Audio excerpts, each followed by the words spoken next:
भूमि नूं रसायनिक खादां लगातार मिल रही हैं, जिस करके भूमि की उपजाऊ शक्ति घट रही है।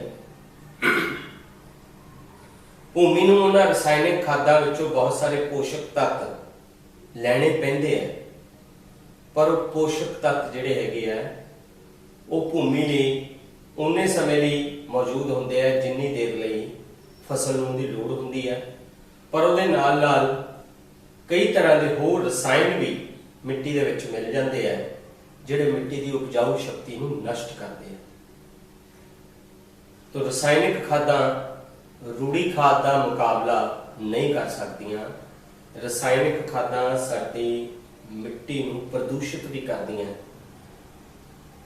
आपां नूं इस गल बारे पता होना चाहिए कि कैंसर वर्गी जिहड़ी नामुराद बीमारी है, किते ना किते इहदे पिछे रसायनिक खादां का भी रोल है, क्योंकि उन्हां विचों बहुत सारे जिहड़े रसायन है वो भूमि दे विचों पानी दे राही रिसदे रिसदे थल्ले जा चुके हैं, ते जदों उही पानी आपां पीने हैं तो वो जहरीले रसायन अपने शरीर च भी जा रहे, क्योंकि वो इहो जिहे महीन रसायन है जिहड़े सही ढंग नाल छाने नहीं जाते। अपना आरओ भी उसनूं प्रॉपरली नहीं छालदा है कई बारी। तो अपनी जिहड़ी मालवा बेल्ट है पंजाब की, इहदे विच कैंसर का मुख्य कारण यही मन्निया जा रहा है कि पानी जिहड़े आ दूषित हो गए हैं। दूषित होने की गल रसायनिक खादां ही नहीं, कई फैक्ट्रियां की रहंद खूंद वो भी इसकी जिम्मेवार है। तो रसायनिक खादां बारे तुसीं जानकारी हासिल की। तीसरा जिहड़ा एक होर तरह की खाद हैगी है, जिहड़ी रूढ़ी खाद की एक किस्म है, उन्होंने आपां कहने हैं कंपोस्ट ते वर्मी कंपोस्ट। कंपोस्ट बारे तो मैं तुहानूं पहलां दस चुकिया भी मिट्टी विच टोआ पट के उस दे विच पशुआं ते जिहड़े पौधों की रहंद खूंद दब देनी है 5-6 महीनों की, ते उत्थे जिहड़ी खाद बनूगी उन्होंने आपां कंपोस्ट कहने हैं। एक गूढ़े रंग की खाद बनूगी, काले रंग की वो कंपोस्ट होंदी है। तो वर्मी कंपोस्ट वर्म्स भाव जिहड़े गंडोए है उन्हां तो एक खाद तैयार होंदी है, उसनूं आपां वर्मी कंपोस्ट कहने हैं। आपां नूं इस गल का पता होना चाहिए कि गंडोए जिहड़े है किसानां लई उन्हां दे मित्र है, क्योंकि गंडोए जिहड़े है मिट्टी नूं पोला करते हैं ते मिट्टी दे कल्ले कल्ले कण नूं अलग अलग कर दिंदे आ, भाव मिट्टी नूं हवादार कर दिंदे आ। ते जे उही गंडोए किसी पौधों या जंतुओं की रहंद खूंद या मिट्टी दे विच पा दिते जान तो उस खेतर नूं बहुत ज़्यादा, जिहड़े खेतर विच वो रहिंदे आ उहनूं बहुत ज़्यादा उपजाऊ बना दिंदे आ। तो उस नाल जिहड़ी खाद बनदी है उहनूं वर्मी कंपोस्ट कहंदे आ। गंडोइयां नाल जिहड़ी खाद बनदी है तो उस तरीके नूं वर्मी कंपोस्टिंग कहंदे आ। तो ये बाजार में वर्मी कंपोस्ट मिल जाती है, पर थोड़ी महंगी है, क्योंकि इस विच गंडोइयां दा जिहड़ा हैगा पालन पोषण करना पैंदा है, मिट्टी नूं सिले रखना पैंदा है, उस विच जिहड़ी नमी है वो घटनी नहीं चाहिए। ते आम तौर पर जिहड़ी जमीन लगातार जिन्होंने पानी मिल रहा होंदा थोड़ा थोड़ा उहदे विच गंडोए बण भी जाते हैं, तो उत्थों की जिहड़ी थल्लड़ी मिट्टी है वो बड़ी उपजाऊ बन जाती है, क्योंकि गंडोए उस मिट्टी दे विच भी एक तरह नाल कंपोस्ट का निर्माण कर रहे होंदे आ।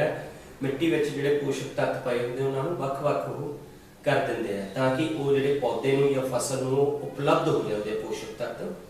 तो ये सी कंपोस्टिंग ते वर्मी कंपोस्टिंग बारे भी जानकारी। हाँ जी प्यारे बच्चों, तुसी रूढ़ी की खाद ते रसायनिक खाद दे विच उस बारे जानकारी ग्रहण की, तो इस तो तुसी सिट्टा कट सकते हैं कि जिहड़ी रूढ़ी की खाद है वो एक कार्बनिक पदार्थ है। कार्बनिक पदार्थ तो भाव है भी जिहड़ा पदार्थ जीवां तो मिलिया हो। रूढ़ी की जिहड़ी खाद है वो पशुओं के गोबर तो या पौधों की रहंद खूंद तो मिलती है, इस करके वो जैविक है, जिस करके आप इन्हें कार्बनिक पदार्थ कहांगे। जबकि जिहड़ी रसायनिक पदार्थ है वो एक अकार्बनिक पदार्थ है। रसायनिक खादां जिहड़ियां वो अकार्बनिक पदार्थ है, क्योंकि वो पौधों ते जंतुओं की रहन खून तो नहीं मिलती, सगों उन्हें फैक्ट्रियां में तैयार किया जाता है। तो इसका एक अंतर आप यह भी लिख सकते हैं। पहला आप लिख लिया भी रूढ़ी दी खादां कार्बनिक पदार्थ हैं ते रसायनिक खादां अकार्बनिक पदार्थ हैं। जे इसका होर अंतर देखना हो, आप रूढ़ी की खाद जी है घरों में ही तैयार हो जाती है, तो रसायनिक खाद जी है ये फैक्ट्रियां में तैयार होती है। तीसरा अंतर जोड़ा है, रूढ़ी की खाद दे विच पोषक तत्वों की मात्रा घट होंदी है ते रसायनिक खादां विच पोषक तत्वों की मात्रा वध होंदी है। ते चौथा पॉइंट है, रूढ़ी की खाद दे विच मल्लड़ वध पिया होंदा है। मल्लड़ जे तुसीं देखना होवे तां मिट्टी नूं एक मुठ भर के उसकी पानी दे विच डुबोवो तां पानी दे विच जो तुसीं उत्ते तैरदा देखोगे उहदे विच वो मल्लड़ है। मल्लड़ सब तो उपजाऊ भाग होंदा है जिहड़ा कि मिट्टी दा। रसायनिक खाद दे विच मल्लड़ नहीं होंदा। ते जे इसका पंजवां पॉइंट लिखना होवे, रूढ़ी की खाद प्रदूषण घट करती है ते जिहड़ी रसायनिक खादां हैगियां वो प्रदूषण जिहड़ा पानी का है वो वध करती है। तो रूढ़ी की खाद दे इस दे नाल आपां नूं पता लग गया भी रूढ़ी की खाद के बहुत सारे फायदे हैं। इस दे अंतर तो ही तुहानूं स्पष्ट हो गया होना भी जिहड़ी रूढ़ी की खाद है उहदे की फायदे है। जिहड़ी देसी खाद है इनू आपां रूढ़ी की खाद भी कह सकते हैं। एक तो यह है भी रूढ़ी खाद पानी नहीं सोख सकती है। इस को समर्था हैगी है पानी नूं सोख के रखने की समर्था जिहड़ी भूमि की है उहदे च सुधार करती है। ते दूसरा पॉइंट इहदा जिहड़ा हैगा कि यह भूमि नूं मुसामदार करती है, जिस करके गैसां दा वटांदरा सहजे नहीं हो सकता, सौखे तरीके नाल हो सकता है। एक रूढ़ी की खाद की होंद दे विच मित्र कीड़ियां नूं कोई नुकसान नहीं होंदा। तुहानूं इस गल का पता होना चाहिए कि मित्र कीड़े फसल के किहड़े हुंदे आ जिहड़े फसल का फायदा करते हैं, फसल का नुकसान नहीं करते। हुण आपां नूं पता होना चाहिए है कि कई तरह दी सुंडियां जिहड़ियां उदाहरण के तौर पर नरमे के उत्ते उसदियां जिहड़े टिंडे बनते हैं नरमे के उन्हां दे उपर चितकबरी सुंडी या होर कई तरह दी सुंडियां आ जांदियां। वो सुंडियां उस टिंडे नूं अंदरों खोखला कर दिंदियां खा खा के, जिस नाल जिहड़ा नरमे का झाड़ जिहड़ा जमा खत्म हो जाता है। तो उस झाड़ नूं रोकण दे लई उस पूरे मतलब खेत दे विच कई इहो जिहे मित्र कीड़े हुंदे आ जिहड़े उन्हां सुंडियां नूं खा जांदे आ। वो फसल के टिंडियां नूं नुकसान नहीं पहुंचाते। काकरोच हो गया एक तरह का मित्र कीड़ा है जिहड़ा उन्हां सुंडियां नूं खा जांदे आ। कई चूहे उस विच शामिल है जिहड़े फसल नूं नहीं कुतरदे, सगों जिहड़े दुश्मन कीड़े आ उन्हां नूं खा जांदे आ। अजिहे कीड़ियां नूं आपां मित्र कीड़े कहने आ। तो जिथे रूढ़ी खाद होगी मित्र कीड़ियां का कोई नुकसान नहीं, पर रसायनिक खादां मित्र कीड़ियां लई जहर का काम कर सकती हैं। वो मित्र कीड़े जे नष्ट हो गए तो जिहड़ी फसल की मित्र कीड़ियां नाल मदद होती है वो नहीं होगी। इस तरह भूमि की बनतर च भी रूढ़ी की खाद जिहड़ी है सुधार करती है। तो ये अपने को रूढ़ी की खाद या देसी खाद ते रसायनिक खादां दे विच कुछ अंतर सीगे जिहड़े आपां नूं जानने बहुत जरूरी है। उस तो अगला भाग जिहड़ा अपने पाठ का हैगा वो हैगा सिंचाई, जिहड़ा चौथा पड़ाव हैगा अपना खेती पद्धतियां का।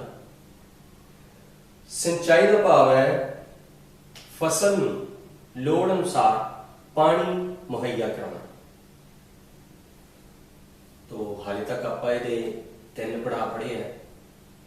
चौथा पड़ाव जिहड़ा है ਸਿੰਚਾਈ ਹੈ, ਫਸਲ ਨੂੰ ਪਾਣੀ ਦੇਣਾ। ਪਾਣੀ ਮਿਲਣਾ ਫਸਲ ਲਈ ਬਹੁਤ ਜ਼ਰੂਰੀ ਹੈ, ਕਿਉਂਕਿ ਪਾਣੀ ਦੀ ਹੋਂਦ ਵਿੱਚ ਹੀ ਜਿਹੜਾ ਬੀਜ ਹੈ ਉਹ ਸਹੀ ਮਾਤਰਾ ਵਿੱਚ ਫੁੱਟ ਸਕਦਾ ਹੈ। ਤਾਂ ਪਾਣੀ ਦੇ ਵਿੱਚੋਂ ਉਹਨੂੰ ਕਈ ਤਰ੍ਹਾਂ ਦੇ ਪੋਸ਼ਕ ਤੱਤ ਵੀ ਮਿਲਦੇ ਆ। ਤੁਹਾਨੂੰ ਇਸ ਗੱਲ ਦਾ ਪਤਾ ਹੋਣਾ ਚਾਹੀਦਾ ਕਿ ਪਾਣੀ ਵਿੱਚ ਹਾਈਡਰੋਜਨ ਤੇ ਆਕਸੀਜਨ ਵੀ ਹੁੰਦੀ ਹੈ, ਜਿਹਦੀ ਹੋਂਦ ਦੇ ਵਿੱਚ ਬੀਜ ਸਹੀ ਢੰਗ ਨਾਲ ਫੁੱਟ ਸਕਦਾ ਹੈ ਤੇ ਉਸ ਤੋਂ ਫਸਲ ਦਾ ਕੱਲਾ ਕੱਲਾ ਪੌਦਾ ਜਿਹੜਾ ਹੈਗਾ ਤਿਆਰ ਹੁੰਦਾ ਹੈ। ਤੋ ਪਾਣੀ ਦੇ ਬਹੁਤ ਸਾਰੇ ਫਾਇਦੇ ਆ ਫਸਲ ਨੂੰ, ਕੱਲਾ ਇਹੀ ਫਾਇਦਾ ਨਹੀਂ ਜਿਹੜਾ ਮੈਂ ਤੁਹਾਨੂੰ ਦੱਸ ਰਿਹਾ। ਫਸਲ ਜਿਹੜਾ ਮਿੱਟੀ ਦਾ ਤਾਪਮਾਨ ਵੀ ਨਿਯੰਤਰਿਤ ਰਹਿੰਦਾ ਹੈ ਤੇ ਸਿੰਚਾਈ ਕਰਨ ਦੇ ਜਿਹੜੇ ਤਰੀਕੇ ਹੈ ਪੁਰਾਣੇ ਸਮਿਆਂ ਵਿੱਚ ਜਿਹੜੇ ਚੱਲਦੇ ਸੀਗੇ ਉਹਨਾਂ ਨੂੰ ਆਪਾਂ ਰਵਾਇਤੀ ਤਰੀਕੇ ਕਹਿੰਦੇ ਹਾਂ। ਰਵਾਇਤੀ ਤਰੀਕੇ 4 ਸੀਗੇ ਜਿਹੜੇ ਆਪਣੇ ਸਿਲੇਬਸ ਦੇ ਅਨੁਸਾਰ ਹੈ, ਜਿਹੜੇ ਪੁਰਾਣੇ ਸਮੇਂ ਤੋਂ ਵਰਤੇ ਜਾ ਰਹੇ ਆ। ਹੁਣ ਤਾਂ ਸਿੰਚਾਈ ਦੇ ਹੋਰ ਢੰਗ ਆ ਗਏ ਆ। ਹਾਲਾਂਕਿ ਇਹ ਜਿਹੜੇ ਪੁਰਾਣੇ ਤਰੀਕੇ ਹੈ ਇਹਨਾਂ ਦੇ ਸੰਬੰਧ ਵਿੱਚ ਜੇ ਤੁਹਾਨੂੰ ਦੱਸਾਂ ਤਾਂ ਪੁਰਾਣੇ ਤਰੀਕਿਆਂ ਨੂੰ ਅਪਣਾਉਣ ਵਾਲੇ ਜਿਹੜੇ ਯੰਤਰ ਸੀਗੇ ਉਹ ਅੱਜ ਬਹੁਤ ਘੱਟ ਮਿਲਦੇ ਆ, ਜਿਹੜੇ ਕਿ ਆਪਣੇ ਪੰਜਾਬ ਦੀ ਤੇ ਭਾਰਤ ਦੀ ਇੱਕ ਖੁਸ਼ਹਾਲ ਸੱਭਿਅਤਾ ਨੂੰ ਦਰਸਾਉਂਦੇ ਸੀ ਵੀ ਉਦੋਂ ਲੋਕੀ ਮਿਹਨਤਕਸ਼ ਸੀਗੇ, ਮਿਹਨਤ ਕਰਦੇ ਸੀ ਤੇ ਖੇਤੀਬਾੜੀ ਜੋ ਵਧੀਆ ਲੋੜ ਅਨੁਸਾਰ ਜਿਹੜਾ ਹੈਗਾ ਝਾੜ ਪੈਦਾ ਹੁੰਦਾ ਸੀਗਾ। ਫਸਲ ਲੋੜ ਅਨੁਸਾਰ ਜਿੰਨੀ ਚਾਹੀਦੀ ਸੀ ਉਹ ਪੈਦਾ ਹੁੰਦੀ ਸੀ। ਪਰ ਸਮੇਂ ਦੇ ਵਿੱਚ ਜਿਵੇਂ ਜਿਵੇਂ ਤਕਨਾਲੋਜੀ ਦੇ ਵਿੱਚ ਵਿਕਾਸ ਆਉਂਦਾ ਗਿਆ ਇਹ ਤਰੀਕੇ ਬਦਲ ਗਏ। ਮੈਂ ਤੁਹਾਨੂੰ ਚਿੱਤਰ ਦਿਖਾਵਾਂਗਾ ਜਿਸ ਤੋਂ ਤੁਸੀਂ ਅੰਦਾਜ਼ਾ ਲਾ ਸਕਦੇ ਹੋ ਕਿ ਕਿਹੜੇ ਕਿਹੜੇ ਤਰੀਕੇ ਸੀਗੇ। ਸਭ ਤੋਂ ਪਹਿਲਾ ਤਰੀਕਾ ਜਿਹੜਾ ਤੁਹਾਨੂੰ ਮੈਂ ਦੱਸ ਰਿਹਾ ਉਹ ਰਵਾਇਤੀ ਤਰੀਕਾ ਸੀ ਘਿਰਨੀ ਦਾ ਉਪਯੋਗ। ਤੁਸੀਂ ਸ਼ਾਇਦ ਦੇਖ ਸਕਦੇ ਆ ਇੱਥੇ ਘਿਰਨੀ ਵਰਤੀ ਜਾਂਦੀ ਸੀਗੀ ਪਹਿਲਾਂ, ਜਿਸ ਦੇ ਵਿੱਚ ਕਿ ਇੱਕ ਖੂਹ ਦੇ ਕਿਨਾਰੇ ਤੇ ਇੱਕ ਗੋਲਾਕਾਰ ਘਿਰਨੀ ਲਾ ਦਿੰਦੇ ਸੀ। 2 ਲੱਕੜ ਦੇ ਰੋਡ ਲਾ ਕੇ ਉਹਨਾਂ ਦੇ ਵਿਚਾਲੇ ਫਿੱਟ ਹੁੰਦੀ ਸੀ। ਉਹ ਘਿਰਨੀ ਦੇ ਉੱਪਰ ਦੀ ਰੱਸਾ ਟਪਾਉਂਦੇ ਸੀ।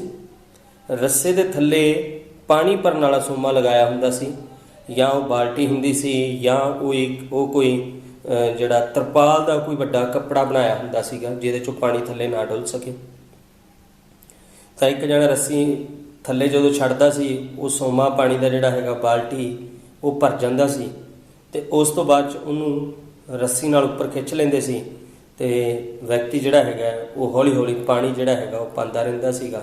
ਤਾਂ ਇਸ ਤਰ੍ਹਾਂ ਲਗਾਤਾਰ ਕਰਨ ਨਾਲ ਜਿਹੜੀ ਖੇਤ ਦੇ ਵਿੱਚ ਜੋ ਵੀ ਬੀਜ ਉਗਾਏ ਹੋਏ ਸੀਗੇ ਉਹਨੂੰ ਜਿਹੜਾ ਹੈਗਾ ਪਾਣੀ ਮਿਲ ਜਾਂਦਾ ਸੀਗਾ। ਪਹਿਲਾ ਤਰੀਕਾ ਇਹ ਸੀਗਾ ਘਿਰਨੀ ਵਾਲਾ ਸਿੰਚਾਈ ਦਾ ਰਵਾਇਤੀ ਤਰੀਕਾ ਜਿਹੜਾ। ਦੂਸਰਾ ਜਿਹੜਾ ਤਰੀਕਾ ਸੀਗਾ ਇਹਦੇ 'ਚ ਉਹ ਸੀਗਾ ਚੇਨ ਪੰਪ। ਚੇਨ ਪੰਪ ਤਰੀਕੇ ਦੇ ਵਿੱਚ ਕੀ ਸੀਗਾ ਕਿ ਚੇਨ ਦੇ ਨਾਲ ਜਿਹੜੀ ਘਿਰਨੀ ਹੁੰਦੀ ਸੀਗੀ ਵੱਡੀ ਉਹਨੂੰ ਚਲਾਉਂਦੇ ਸੀ ਤੇ ਉਹਦੇ ਚੱਲਣ ਦੇ ਨਾਲ ਪਾਣੀ ਹੌਲੀ ਹੌਲੀ ਕਰਕੇ ਬਾਹਰ ਨਿਕਲਦਾ ਸੀ ਤੇ ਉਹ ਪਾਣੀ ਚੇਨ ਰਾਹੀਂ ਜਿਹੜਾ ਲਗਾਤਾਰ ਇਸ ਪੂਰੇ ਸਿਸਟਮ ਨੂੰ ਜਿਹੜੀ ਇਸ ਵਿੱਚ ਪੁਲੀ ਲਾਈ ਹੋਈ ਸੀ ਵੱਡੀ ਉਹਨੂੰ ਜਦੋਂ ਖਿੱਚਿਆ ਜਾਂਦਾ ਸੀ ਤਾਂ ਇਸ ਤਰ੍ਹਾਂ ਪਾਣੀ ਬਾਹਰ ਆਉਂਦਾ ਸੀ। ਇਹ ਕੁਝ ਉਹਦੇ ਨਾਲ ਰਲਦਾ ਮਿਲਦਾ ਤਰੀਕਾ ਹੈਗਾ ਜਿਹੜਾ ਟਿੰਡਾਂ ਵਾਲਾ ਤਰੀਕਾ ਵਰਤਿਆ ਜਾਂਦਾ ਸੀਗਾ, ਪਰ ਇਹਦੇ 'ਚ ਬਾਲੀਆਂ ਉਹ ਨਹੀਂ ਸੀਗੀਆਂ, ਇਸ ਕਰਕੇ ਇੱਕ ਹੀ ਬਾਲਟੀ ਹੁੰਦੀ ਸੀ ਜਿਹੜੀ ਪਾਣੀ ਜਿਹੜੀ ਹੈਗੀ ਉਹ ਬਾਹਰ ਕੱਢਦੀ ਸੀ।